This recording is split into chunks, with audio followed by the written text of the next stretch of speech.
I'm so excited to be here at the Gansevoort Market with Jose Luis Chavez. Thank you for having me. No, thank you for coming, Ali. And this is your spot, Mission Ceviche, where you guys make traditional Peruvian ceviche, but then a lot of twists. That's right, that's right. And so today we're going to talk about how to choose your fish and seafood for your ceviche. Because I think a lot of people think like, I can't make this at home. And they kind of confuse it with sushi, where they think like, oh, I'm going to be eating raw fish. And ceviche is actually cooked, but in a different way. Kind of explain that for the skeptics. Actually, I can say, I think the most important point of mega ceviche is you can find fresh seafood. Actually, ceviche is coming from different countries, especially South America is the most popular in Peru, but different countries, including Asia, they have kind of ceviches because they're from the sea, so the coast. So it's basically fish your fish, and then put it on the table, some fresh limes, and then you got your ceviche. And the lime basically cures the fish to cook it. The lime, the citrus do kind of like, let's call it like a coction or marinade, or but it's not really cooked. Shrimp and octopus, they are normally cooked, but it's the acidity which will make like a reaction with the seafood, yeah. And so when you're looking for fish, obviously you want to find fresh fish, and that's kind of a given when you're doing anything raw. But what are the qualities that you look for in a good piece of fish that would marry well with those citrus flavors? So at some points, very important, when you have the whole fish, if you want to recognize it's fresh, you just fresh them, and it has to come back to this normal. So like we're seeing if we're fresh now? Yeah, like alive. Also the smell, it has to be important. You smell it, and it has to smell like sea.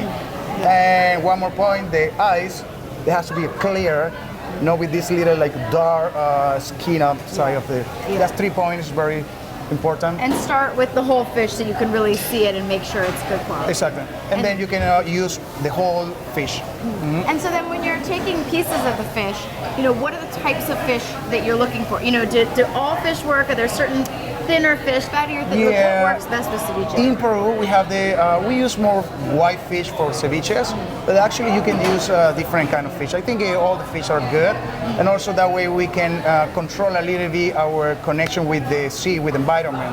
So, for example, tuna is cooked faster, so you just do the marinade less time, 2 minutes. But Mission Ceviche, we use tuna, flounder, shrimp, octopus. Why is the tuna quicker to kind of cook? I think they have less fiber, so the lime have the time to go faster to inside of the fish. When you're thinking about how to cut it, the pieces for it to get, to be a really great ceviche, is it, you're using small pieces here. Is there a better way to kind of think about it? Yeah, we cut it kind of like sashimi style, because it's faster to the lime go inside.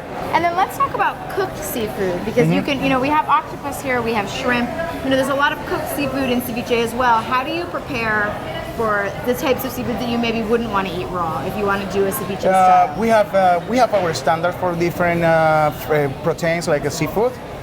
Each chef have his own way to cook it. For example, I cook my octopus with the mirepoix, with onion, celery, and add a little bit of soy sauce to the water. And when it's boiled, you get the whole octopus. And we call it in Peru asustar, which is like a scare the octopus, because you do 6 times submerging it and take it out of the water. And then the octopus do this. And then you drop it for 45 minutes, 40 minutes, and then it has to be. And the shrimp, they're very delicate to cook.